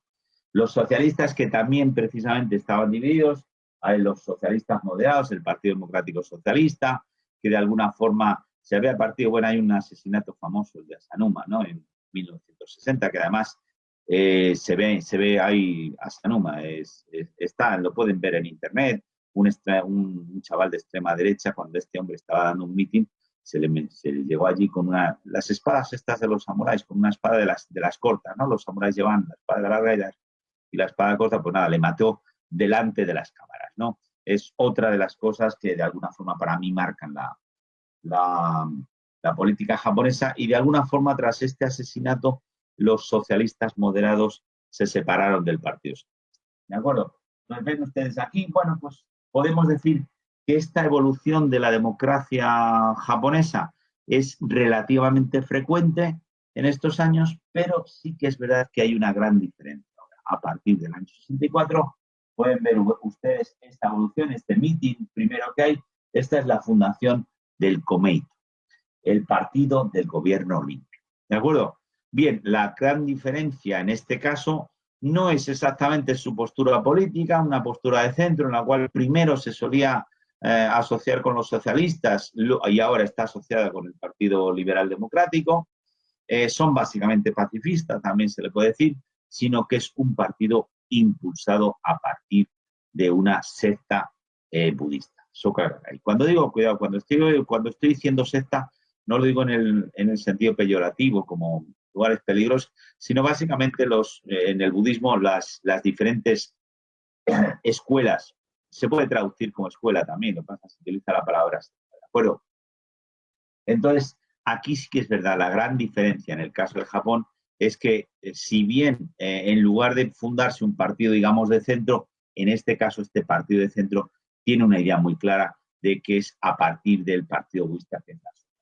¿De acuerdo? Entonces lo ven ustedes, está aquí también claramente. Esto es la fundación que había sido fundado en 1960 y que a partir de aquí esta Soka Gakkai pasa a ser ese partido de centro que hay en tantos otros. ¿De acuerdo?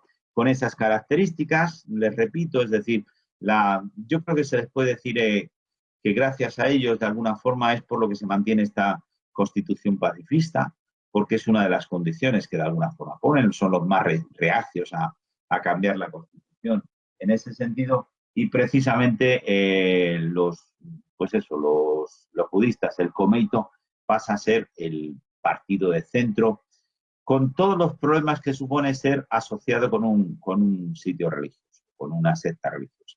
Porque obviamente una de las mayores críticas que se les han hecho ha sido depender precisamente de la Ashoka Gakkai. Por supuesto, lo que han dicho es que son totalmente independientes, han declarado varias veces. De hecho, ahora se llama el nuevo Comeito, también un poco con la idea de estar separados los dos. ¿De acuerdo? Bien, esto es lo que les quería decir cuando la política, y luego ya un poco para acabar con la política, me refiero aquí la revisión constitucional. ¿De acuerdo? Esta es la bandera con japonés, la bandera japonesa, como la ven ustedes, sale el primer ministro Abe, Shinzo Abe, el primer ministro actual, con la bandera japonesa, para situarnos. El año de nuevo, fíjense, saco 1964. ¿Por qué? Porque obviamente ahora se está intentando cambiar la Constitución, pero antes también se intentó cambiar la Constitución. La gran queja por parte de muchos japoneses es que la Constitución había sido proclamada, había sido hecha bajo la dirección americana y había sido proclamada durante la ocupación americana. Y efectivamente eso es verdad, aunque los americanos, por supuesto, les dijeron que se dijo que era una iniciativa japonesa y todas las grandes iniciativas del cambio de la Constitución habían sido basadas precisamente en esa idea de una Constitución. Dijeron que eran todas ideas japonesas, efectivamente estaban detrás los americanos haciendo una constitución novedosa. ¿De acuerdo? Bien, pues llegada a la independencia, 1952, llegada a la independencia, una de las cosas que hubo desde el primer momento es el intento de cambiar la constitución. Uno de los principales que estuvo intentando cambiar la constitución es el abuelo del actual primer ministro, Kishi, que uno de sus objetivos precisamente fue cambiar la Constitución. Bien, y eso sí que les puedo decir que hubo durante, fíjense, les estoy hablando desde el año 1952 hasta 1964, había una comisión constitucional con esta idea de cambiar. ¿De acuerdo? Entonces, esa comisión constitucional dejó de existir también en el año 1964. Como saben ustedes, hay ahora, cambiar la Constitución es uno de los objetivos que ha tenido el primer ministro Abe desde un primer momento, desde el primer momento que estaba allí, es una de las cosas que ha intentado cambiar y además no como promesa electoral, sino realmente intentando cambiarla seriamente y aún así no sigue sin conseguirlo. Parece ser que no lo vamos. Eso estamos hablando ya de futuribles, pero sí que es verdad que en un principio por ahora no lo ha conseguido y parece ser que lo tiene difícil. ¿De acuerdo? No hay un apoyo muy claro, digo muy claro, que se hace falta mucha, 2/3 partes de los votos, etcétera. Si quieren, me lo preguntan y podemos hablar completamente, pero no se puede. ¿Vale? Bien, pues nada, con esto ya de alguna forma el tema político lo dejamos y ya ahora, bueno, nada, simplemente les quería hacer unos comentarios. Venga, el siguiente, la conciencia medioambiental, ¿no? Bien, como se pueden imaginar, en Japón en los años 60, conciencia medioambiental hay que buscarla por debajo, digamos, de esos cubos de basura que están enseñando, ¿no? Es decir, esto nada, simplemente es un cartel en el que muestra a una niña, como ven ahí, utilizando la bandera japonesa, pero diciendo claramente que los Juegos Olímpicos en Melbourne y en Roma, es decir, los de Melbourne en 1956 y los de Roma en 1960, eran mucho más limpios que los de Tokio. Luego, lo que está diciendo esta niña más clara, dice, tenemos que hacer nuestros esfuerzos para que los Juegos Olímpicos de 1964 sean limpios. Aquí se está utilizando de alguna forma a Hinomaru, ¿no? La niña está llevando esa bandera de alguna forma militarista, se asocia con el militarismo, ahora esa bandera se utiliza para los Juegos Olímpicos, sí. En el fútbol se ve mucho, etcétera, ¿no? Sobre todo se utiliza para cuestiones, digamos, para cuestiones deportivas, ¿eh? Bien, entonces esta niña sí que es verdad que se le está sacando aquí, claramente. Entonces, bueno, pues se puede hablar de que empieza a haber una cierta conciencia medioambiental en Japón. Bien, no se olviden de una cosa, es decir, en Japón también ha habido muchos problemas de contaminación y como en tantos otros sitios, los guardias urbanos han tenido que llevar mascarillas también para protegerse de la contaminación. ¿Cuál es la diferencia entre Japón y China? Pues que los guardias en Japón las llevaban en los años 50 y 60 y en China ha sido más tarde. ¿De acuerdo? Pero desde luego ese problema de no preocuparse por la contaminación ambiental, si quieren lo podemos hablar, hay muchos casos, y muy tristes de lo que se ha hecho con la contaminación, es otra de las cosas. ¿Vale? Y luego ya son y 20 ahora, y no sé si van a querer, podemos hablar, etcétera, ¿no? Bien, ahora ya un poco los últimos minutos eran un poco para la cuestión exterior. ¿De acuerdo? Fíjense que hasta ahora les está hablando desde Japón, en progreso, etcétera, pero no les hablaba en absoluto del resto de la región, ¿no? Bien, aquí estamos hablando claramente del problema, es decir, ¿cuál es el futuro? Fíjense, Japón pasó a tener, bueno, su separación de alguna forma, se firmó el mismo día la paz con el resto de los países y el mismo día se firmó el AMP, ¿no? El Tratado de Seguridad, en el cual más o menos Estados Unidos pasaba a ser encargado de la seguridad de Japón. En teoría, Japón también de la seguridad de Estados Unidos, cosa que no era verdad, en teoría. ¿Vale?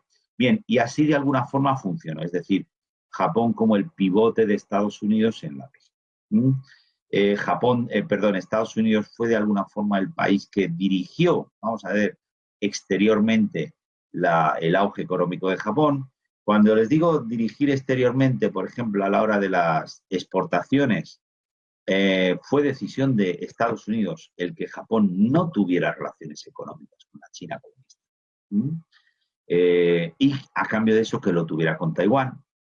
Con lo cual, así como de principio, suponía unos costes mucho más elevados. No me acuerdo, yo tengo por ahí las cifras, pero claro, si una tonelada de carbón en China costaba, me parece, 40 céntimos, si se traía de Estados Unidos costaba, me parece que era 1,40, ¿no? Es decir, significaba mucho el dejar de comprar en China, ¿de acuerdo? Mucho en cuanto a precio, ¿no? Independientemente que fuera un régimen. Bien, aquí en este sentido sí que eso fue Estados Unidos el que lo diseñó, la idea de vincular el éxito económico de Japón con el sudeste de Asia. Es decir, y por medio de las reparaciones de los pagos.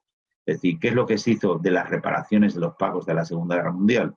Se hicieron por medio de la entrega por parte de Japón al sudeste de Asia, a los países del sudeste de Asia, de una serie de bienes que eran exportados de Japón. ¿Qué significó eso? Que de alguna forma se empezaron a hacer una serie de mercados cautivos que empezaban a comprar productos japoneses de esta. ¿De acuerdo? Esto lo diseñó Estados Unidos, esta idea de que el futuro de Japón fuera a estar vinculado sobre todo a los países del sudeste de Asia y luego ya empezó a partir de los años 70 con el caso de Corea. Corea tiene un fuerte sentimiento anti-japonés, etcétera, ¿no? Y costó más, eso hasta los años 70 no se empezó a diseñar esa vinculación entre Japón y Corea. ¿De acuerdo? Entonces se puede decir claramente que la vinculación entre Japón y el resto del mundo fue de alguna forma llevado de la mano de Estados Unidos. La primera por medio de Estados Unidos, claramente, lo del sudeste de Asia, luego también con Corea también se ayudó mucho, aunque también los japoneses tuvieron parte. ¿Vale? Bien, fíjense, esto les estoy hablando de la posguerra, 1960. Es el gran año de las manifestaciones políticas japonesas. Es el gran año el de la renovación del Tratado de Seguridad.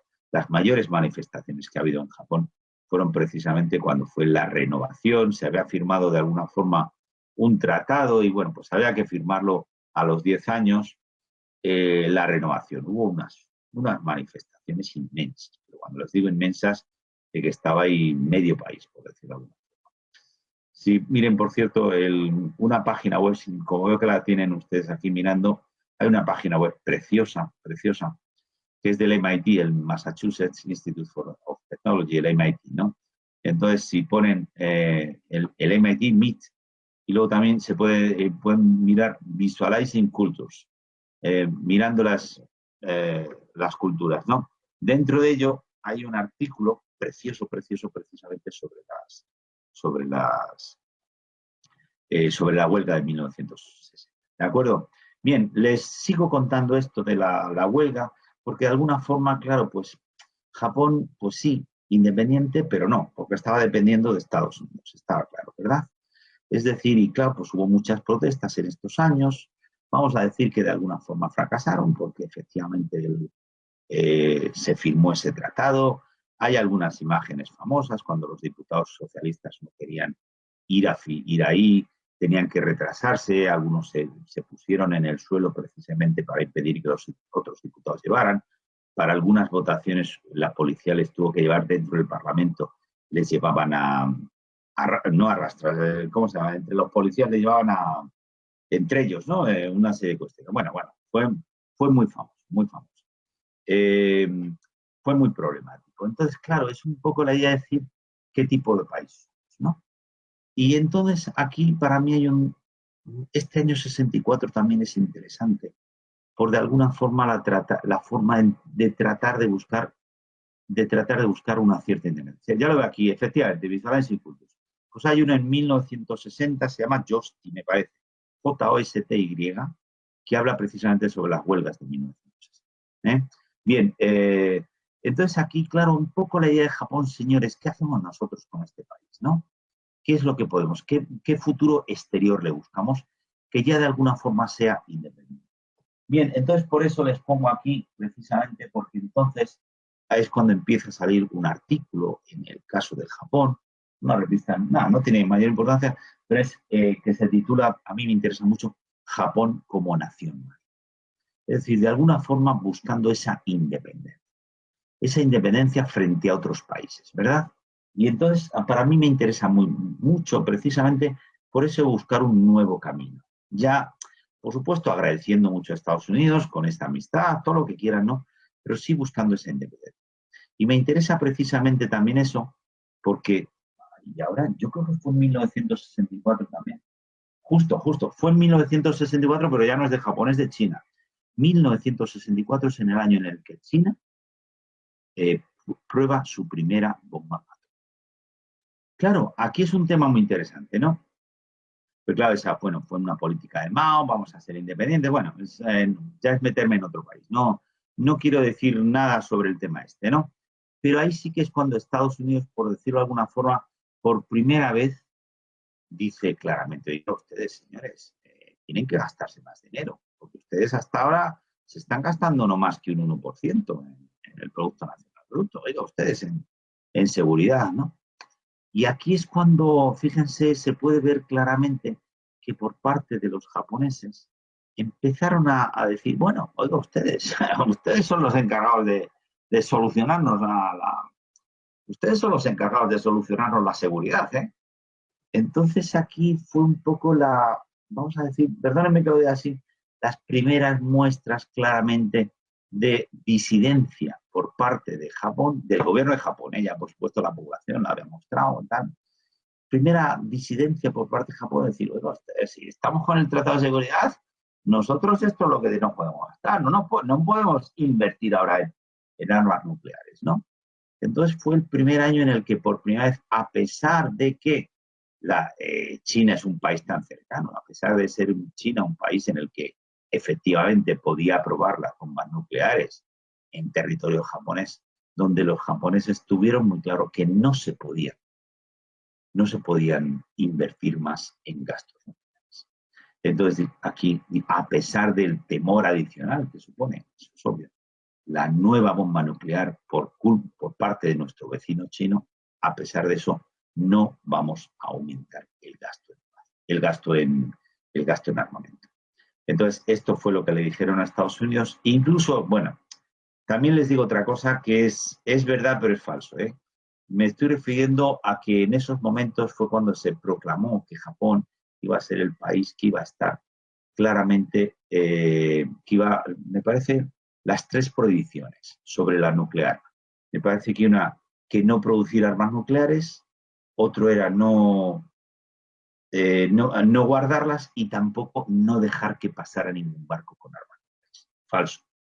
Es decir, efectivamente Japón no tenía armas nucleares, Japón tampoco las guardaba, pero lo que sí que es verdad es que Japón sí que permitió, y además permitió conscientemente, que hubiera barcos nucleares que pasaran por los puertos japoneses. En esos años fue relativamente famoso, incluso hubo un intento de desnuclearizar la zona del Pacífico, etcétera, y en eso, bueno, pues estaban jugando los japoneses con esa idea, y aunque no cumplieran con la tercera, esas patas antinucleares, por decirlo de alguna forma, sí que les sirvió de alguna forma para evitar, digamos, ese gasto nuclear. Entonces, bueno, de alguna forma, a mí me interesa, claro, pues Japón lo que decía, bueno, señores, es que nosotros somos un país marítimo, es un país que tenemos que salvaguardar nuestras islas, etcétera, y de alguna forma aquí es lo que les pudo, ¿de acuerdo? Como ven, tienen aquí, claro, y no es poco importante, ¿no? Es decir, tienen aquí en rosa todas las aguas territoriales que tienen los japoneses, que son bastantes. Tengan en cuenta, por ejemplo, conocerán Iwo Jima, ¿no? Iwo Jima era la isla Vulcano, la isla del sulfuro se llamaba, por cierto, una isla descubierta por españoles, me parece 1580, bueno, digo descubierta porque pasaron los españoles, los japoneses ya la conocerían, ¿no? De hecho, era territorio español y hubo un acuerdo en la época Meiji para especificarlo, ¿no? Esto eran islas en las que habían pasado primero los españoles también, etcétera. Y entonces, claro, pues Iwo Jima sigue siendo territorio japonés, fíjense la cantidad, es decir, son islas perdidas, sobre todo esta zona que es la que sale, digamos, esa cordillera que sale después, sale de Tokio, que ahí hay una zona, pues, por supuesto, con volcanes. Luego también la zona que sale ¿cómo les digo?, de Kyushu, que de ahí es donde sale, ¿cómo se llama?, las islas, y por supuesto que acaba en este problema actual, que son esas islas que son de soberanía japonesa, pero que China también las considera suyas. Y no solamente China, sino Taiwán. Es decir, es un poco ahora no me sale el nombre, las únicas islas en las cuales, el único argumento en el que están unidos taiwaneses y chinos continentales en que eso no es japonés. ¿De acuerdo? Y bueno, pues es uno de los grandes problemas que hay ahora en la política exterior. Bien, con esta idea del Japón nuclear, y del Japón que está, del Japón marítimo, es con esto con lo que quería hablar. Con lo que quería acabar, no sé las preguntas que hay ahora, no sé si me va a llamar Marga o no sé si me puedo comunicar ahora, porque es que hasta ahora estoy hablando simplemente delante de una luz y viendo que los estudiantes efectivamente están poniendo las páginas. Me da miedo de alguna forma pasar a ver otra página y no sé si tienen algunas preguntas, me las van a hacer ustedes ahora por el chat. En el chat sí, efectivamente, ahora sí que estoy viendo lo que tienen puesto, lo último veo el Visualizing Cultures. No sé si tienen ustedes alguna pregunta o podemos hablar, por supuesto, de lo que quieran. ¿Les parece? No sé si me va a llamar Marga o me va a dejar un mensaje en WhatsApp. Vale. Bien, bueno, pues esto es lo que es. ¿Hay alguna cuestión por aquí que podamos hablar? Yo puedo estar hablando más tiempo, pero vamos. Isabel, gracias. Sí, yo el chat le estoy viendo. Gracias, Blobel. No sé. Sí, ahora es que es lo único que veo. No me veo en otras conferencias que he dado, me veo a mí hablando, pero es que ahora ni me va hablando. Yo solamente veo ahora el chat, O sea, por ahí sí. Entiendo que ustedes me están escuchando y que han visto también, por supuesto, el PowerPoint. Menos mal que lo envía esta mañana. O sea, si quieren preguntarme, perfecto. Esto sí que, mira, voy a escribir. Voy a decir que escribo para que no haya... Para que vean ustedes que esto sí que lo está ahí. El nombre de Japón como nación se llama Kosaka Masataka. Es un artículo que sale en la revista Chuo Koron, es una revista que es semanal, y es un poco de las únicas, de las que si van ustedes en metro verán muchos anuncios de las revistas. Las revistas semanales la gente no está suscrita. Entonces suelen poner muchos anuncios, claro, para que se compren los temas. Luego, lo que no hay anuncios es de los diarios o de... la gente suele estar suscrita a los diarios, ¿no? Entonces, las revistas sí que hay mucha publicidad. Entonces, la Chocorán es una de las que se ve mucho, ¿no? Y que, por supuesto, ahora ha bajado mucho en ventas, etc. Y el artículo se va a Japón como nación marítima, ¿eh?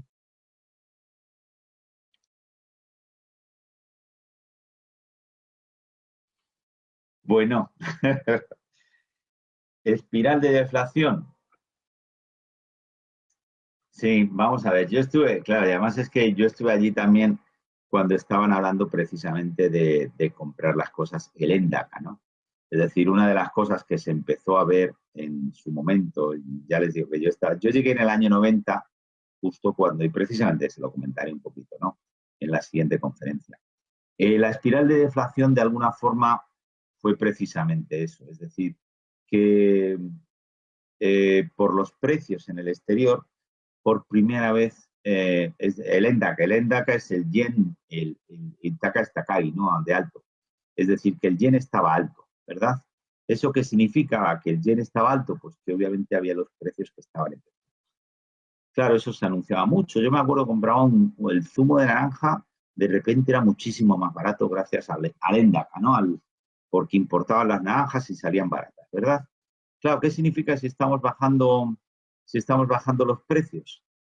Pues significa claramente que yo, si tengo un dinero, en lugar de gastarlo, lo que me hago es guardarlo, porque yo asumo que si me guardo este dinero, efectivamente me está sirviendo, me va a valer más después de un año, me va a valer más después de medio año.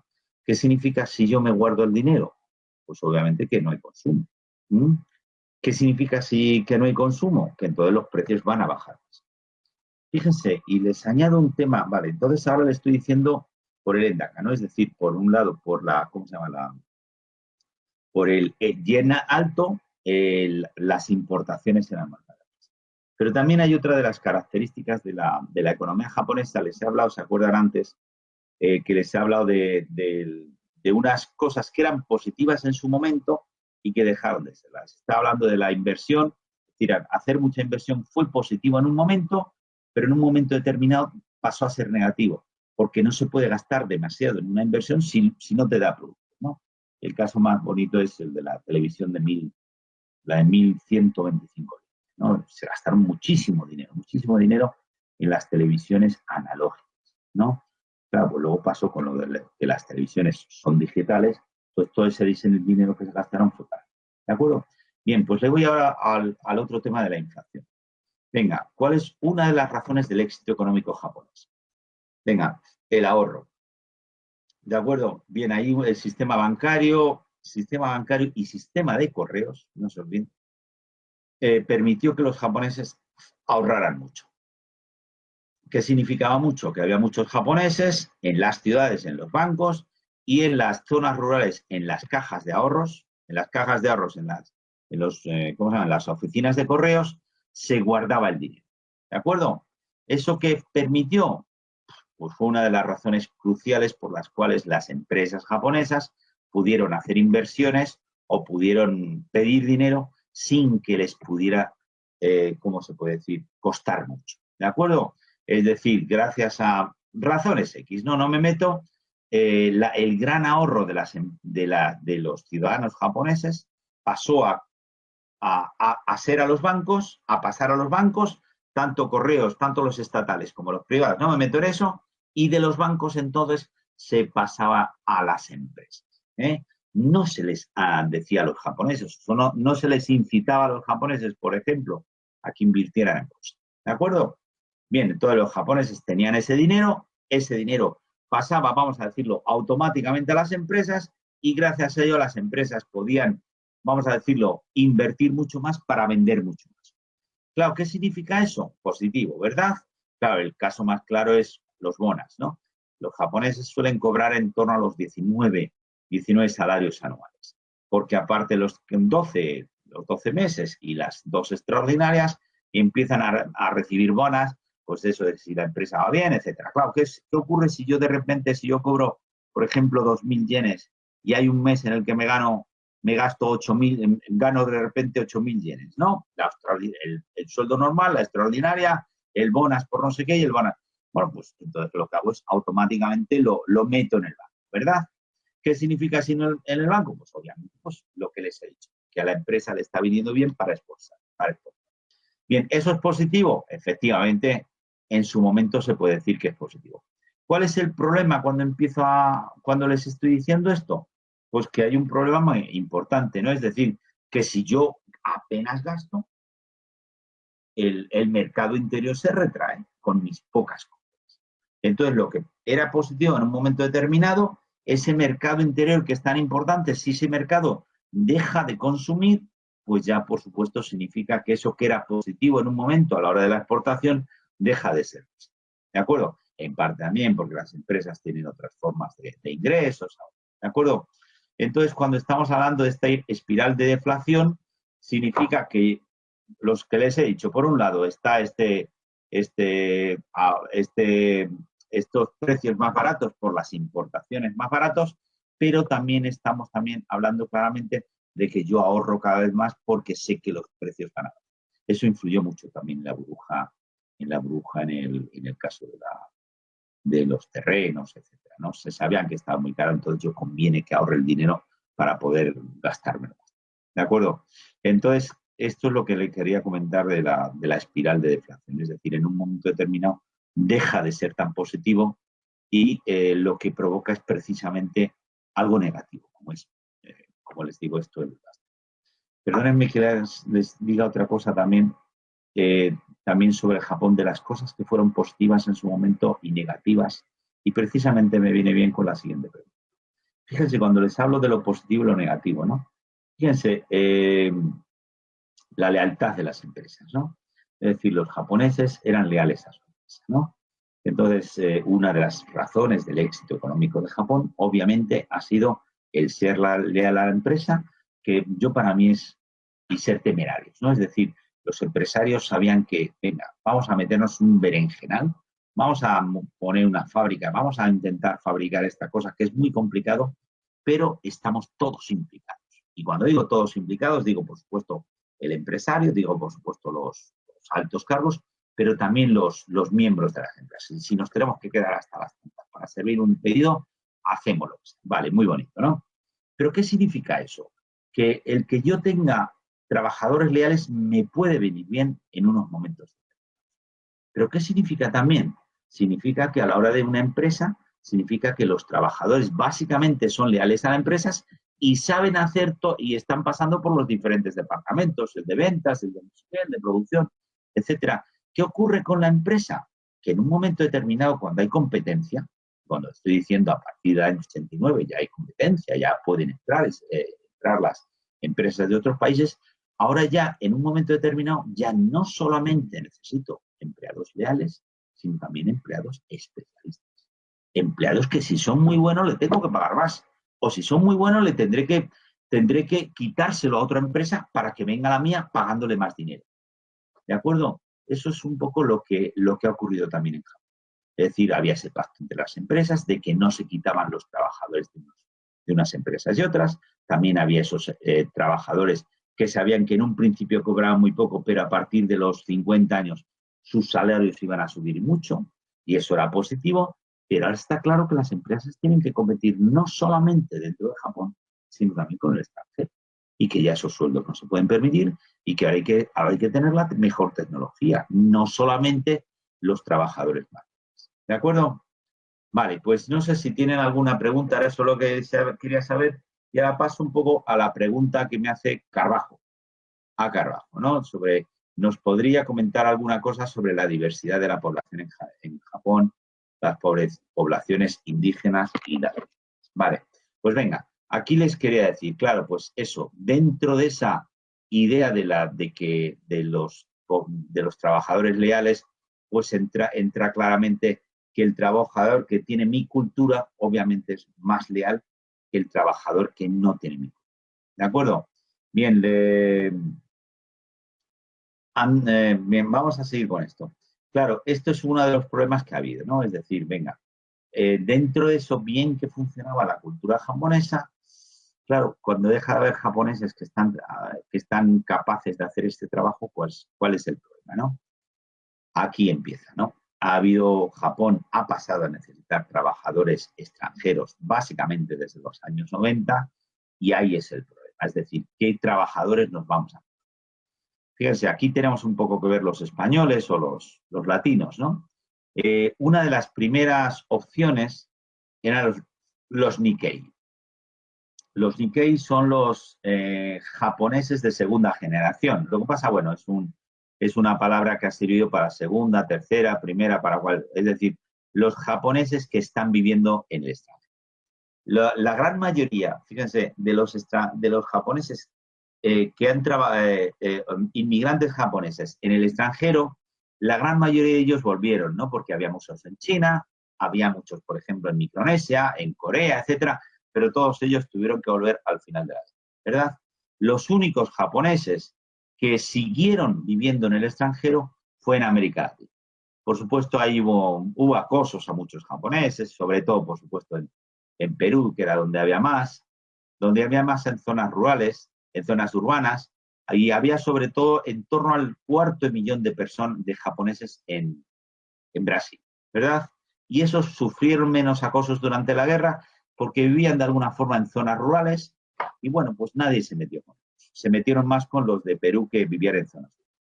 Luego también había, pues, yo qué sé, me parece en Paraguay había una colonia como de 1.000 japoneses, había de alguna forma por algunos sitios, pero ya le digo, básicamente en zonas urbanas, zonas rurales, perdón. ¿Qué ocurrió con esos Nikkei? Bueno, mantuvieron su cultura. En el caso de Brasil estuvo complicado porque el dictador Getúlio Vargas lo que les impidió que hubiera periódicos en japonés, les impedía que se comunicaran en japonés, etcétera, ¿no? Bien, entonces lo que pasó en este caso concreto es que fueron perdiendo progresivamente esa identidad, ¿no? Entonces muchos de esos emigrantes, pues muchos, pues, por supuesto, en la segunda generación enseñaban a sus hijos y bueno, pues ha habido unos que han mantenido el idioma, por ejemplo Fujimori, y otros que no lo han mantenido. ¿Qué ocurrió? Y esto es, claro, pues esto cuando la emigración de los japoneses a América Latina básicamente fue en los años 1910-1920, hasta 1932-33 que pasaron a emigrar al Manchukuo, ¿no? Bien, esos emigrantes, unas grandes cantidades, cuando Japón pasa a necesitar gente, dice, venga, vamos a que vengan los hijos de emigrantes japoneses. Claro, ¿qué ocurrió? Que trajeron a muchos Nikkei de Brasil y de Perú, básicamente. Bien, problemas, todos los que se puedan pensar. ¿Por qué? Pues en muchos casos porque había muchos pues, que se ponían como segundo apellido Takamura o Tanaka, lo que sea, ¿no? Y luego resulta que no había forma de comprobar que fueran realmente japoneses de verdad, ¿no? Bien, efectivamente luego se comprobó quiénes eran japoneses. Había algunos de esos de los que habían comprado el pasaporte falso y se portaron bien, no había problema, pero se dio muchos problemas, ¿no? Bien, eso por uno. Por un lado, la falsedad en la documentación, ¿de acuerdo? Claro, pues me decían que era muy, muy fácil ver pues el que tenía solamente el pasaporte que era totalmente nuevo y que venía de segundo apellido, pues esos tenían tendencia a no ser de verdad japoneses. Bien. Venga, pero luego también hay otro caso. ¿Qué ocurría? Pues muchos de estos, que aunque fuera verdad que eran efectivamente hijos de migrantes japoneses o nietos, ¿qué ocurría? Pues que tenían más cultura latina que cultura de Japón, ¿verdad? Entonces, ¿qué ha ocurrido? Pues que ese esfuerzo de solventar la necesidad de mano de obra japonesa con hijos o descendientes de migrantes japoneses no ha salido también porque esos hijos descendientes de migrantes japoneses no han mantenido esa cultura de sus abuelos, ¿de acuerdo? Entonces ha habido, pues, efectivamente, también había robos, etcétera, de esas, pues en una parte de esos, y luego pues una parte es coger la fama, ya saben ustedes, una parte de la delincuencia en el caso de Japón fueron de los emigrantes. Pero perdonen que les cuenten, parece ser que era verdad, pero es que había un caso, ¿saben? En Japón había los cajeros para sacar dinero, ¿saben? Pero en Japón, los cajeros para sacar dinero había muchos, pues digamos, que estaban perdidos en un sitio, se ponía con una cajita y tal, ¿no? Y bueno, pues eso, tú metías allí el dinero o te metías los códigos y cosas de esas. Entonces, esos cajeros eran simplemente un cajero, pues con una cosa de cemento por ahí. Entonces, parece ser que una de las formas de robar los cajeros era coger ¿cómo se llama? Una de estas, una excavadora, ¿no? Levantar la caja, toda la caja esta con la excavadora y luego la tirabas y entonces parece ser que se abría la caja, ¿no? Y esa caja parece ser, luego eso lo facilitaba, que en Japón parece ser que había como de las llaves de las excavadoras, había como 6 llaves diferentes, ¿no? Entonces, si conseguías una llave de excavadora, pues que era fácil con esa llave de excavadora abrir otra, ¿no? Bien, pues eso, parece ser que los que utilizaban las excavadoras extranjeras, etcétera, pues eran latinos, etcétera, bueno, pues esa fama. Entonces sí que es verdad que ahora el tema de los emigrantes latinos se han dejado de utilizar y ahora sobre todo se están viniendo chinos, etcétera, y sobre todo ahora se está utilizando mucha gente del sudeste de Asia. Ahora se están cogiendo muchos, por ejemplo, inmigrantes para cuidar a los mayores, etcétera, ¿no? Eso también. Veo que hay otra pregunta, no sé si quieren, bueno, el tema de los inmigrantes podemos seguir hablando. Me preguntan también por los burakumin. Fíjense, Ainus, ¿no? Y los burakumin, vale, eso es muy, muy bonito. Bueno, es totalmente diferente. ¿Quiénes son los Ainus? Son los que habitantes, se podrían decir los habitantes originarios de Japón. No es exactamente, cuidado. Son los habitantes originales de la isla del norte de Hokkaido, ¿no? No es exactamente los que vivían. ¿Saben? Ahí no está claro quiénes eran los originarios habitantes. En las crónicas chinas hablaban de unos seres con pelo, ¿no? De unos habitantes con pelo, y por eso se puede decir que fueran esos Ainu o pueden ser también una parte de los, ¿de acuerdo? Es decir, en las 3 islas, en Honshu, en Shikoku y en Kyushu, que es un poco Japón antes de la época Meiji, eran las 3 principales. Entonces se considera, ahí se puede decir que los Ainus eran los habitantes originales, pero no está claro. Básicamente se puede decir que eran sí efectivamente originales de la isla de Hokkaido. ¿Qué ocurrió? En 1868 Japón pasa a ser una sociedad moderna y en esos momentos están las normativas occidentales de cómo hacernos una sociedad moderna.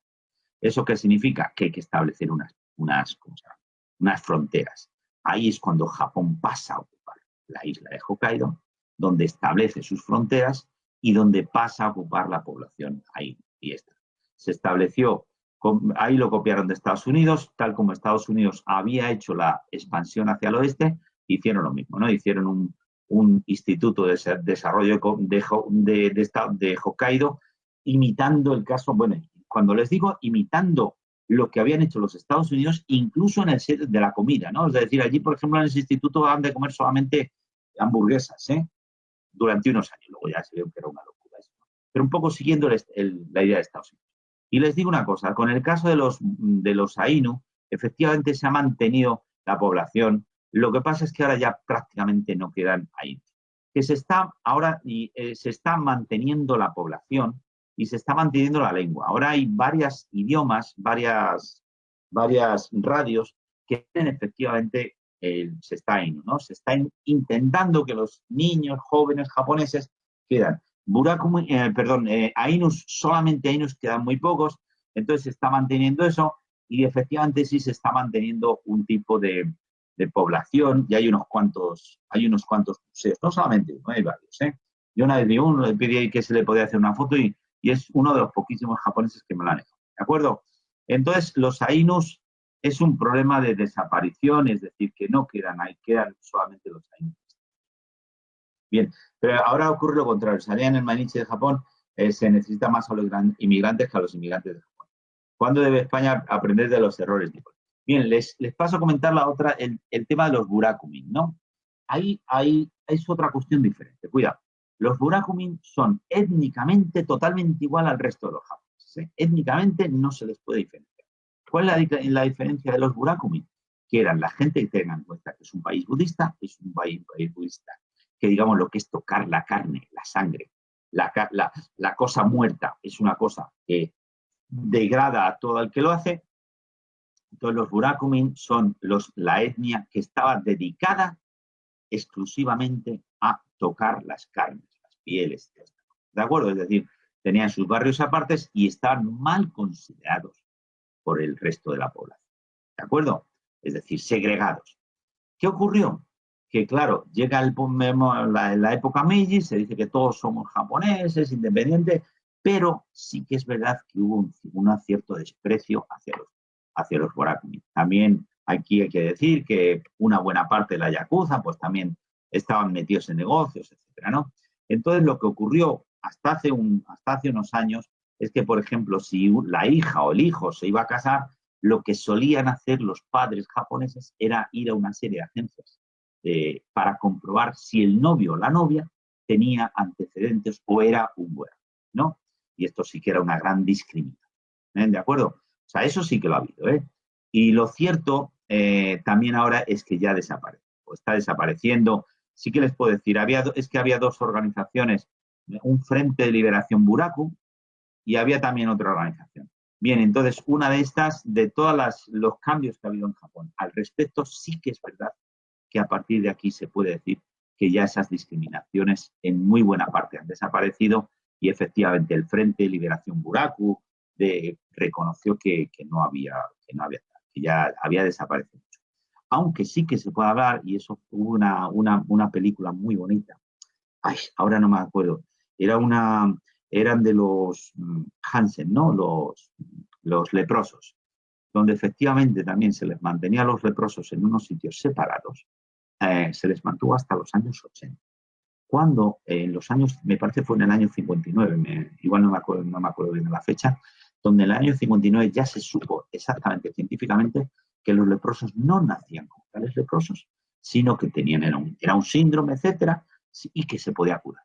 Entonces, mientras que los leprosos, que como ustedes saben en la historia había islas de leprosos, pues se suponía que contagiaban a los demás, etcétera.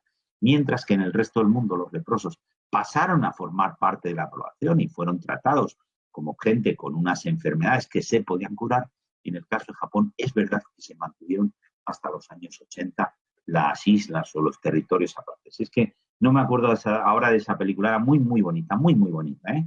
De una mujer que era leprosa, efectivamente, pero que hacía unos bollos muy buenos. Entonces, y eso efectivamente, y es una cosa que incluso además ha salido hace unos años una ley por la cual el Estado tiene que indemnizar o está indemnizando precisamente a los leprosos, precisamente por haberles mantenido aparte, aunque ya se sabía efectivamente. Eso, muy bien. La pastelería en Tokio, muy bonita, muy bonita. Una mujer que hacía unos pasteles muy bonitos, pero que había una cola inmensa en la calle, etcétera, hasta que la gente, hubo rumores de que era una mujer leprosa, que efectivamente lo era, etcétera. Muy, muy bonita la película, ¿eh? Muchas gracias. Vale, veo que hay una pregunta, pero creo que hay otra.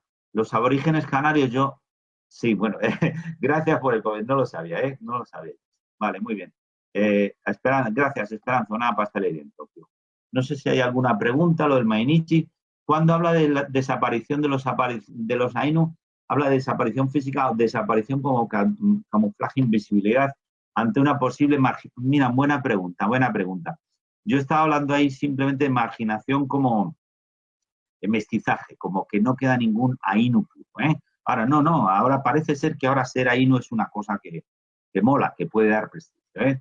En ese sentido, ahora sí que se puede decir que puede haber un cierto prestigio, pero desde luego lo del camuflaje se le agradezco mucho. No dudo que hubiera una forma de camuflaje, imposibilidad, efectivamente, una cierta marginación social, ¿eh? Pero la marginación social, se lo agradezco mucho, era básicamente sobre todo frente a los buraku. Eso sí, los buraku, el Frente de Liberación Buraku, etcétera, bueno, se les llamaba los ETA. El buraku es el nombre que tenían ellos y se les llamaba los ETA, ¿no? Eso sí. Ya les digo, la marginación, lo que pasa es que, perdónenme las cifras, creo que eran 30.000 habitantes los que había de buraku en un principio, ¿eh? Entonces, claro, pues es normal de alguna forma, parece, cuando les dijo eso es que es el mestizaje, de alguna forma que ya no hay ningún Ainu que todos sus antepasados sean. ¿De acuerdo? Esto era lo que les quería mandar. ¿Hay alguna pregunta más? No sé si hay alguna más. No sé si hay alguna pregunta más. ¿Mm? Pues gracias por lo del camuflaje. No lo había dicho y tienen razón. Se lo agradezco mucho. ¿Alguna cuestión más? Bueno, entonces vamos a ver. Yo veo ahora que son y 57 o 58, ¿no? Bien, entonces ahora, si no me equivoco, no sé si hablaré con Marga, si no me equivoco, ahora tenemos media hora de descanso y a ver si durante este tiempo podemos solventar el problema de una puñetera, perdón, podemos solventar el problema, ya puedo yo manejar incluso el PowerPoint, ¿de acuerdo? Aunque ya tienen ustedes el PowerPoint, en ese sentido. Vale, entonces voy a escribir yo aquí, adiós, hasta dentro de media hora, ¿no? Vale. Venga, pues entonces en esto queda. Ha sido un placer. La verdad es que es un poco la ocasión en la que he estado más, me he sentido, no me ve ni siquiera a mí, pero bueno, estas cosas tienen que ser así. ¿Vale? Ah, vale. Gracias, Isabel. Venga, pues muchas gracias, de verdad, ¿eh? No, yo encantado. Y gracias por estas preguntas que se ve que aquí, que están ustedes sabiendo bastante. ¿Eh? Sí, justo, están distintos las... Bueno, pues muchas gracias a ustedes, a este estudiante. Avi, no sé si es Ibiza. Yo estuve trabajando en Ibiza durante 3 temporadas, estuve allí, de hecho, un accidente grave, etcétera, ¿no? O sea que yo encantado de hablar con usted. Vale, pues venga, hasta dentro de medio minuto, de media hora. Vale, muchas gracias, un saludo, adiós.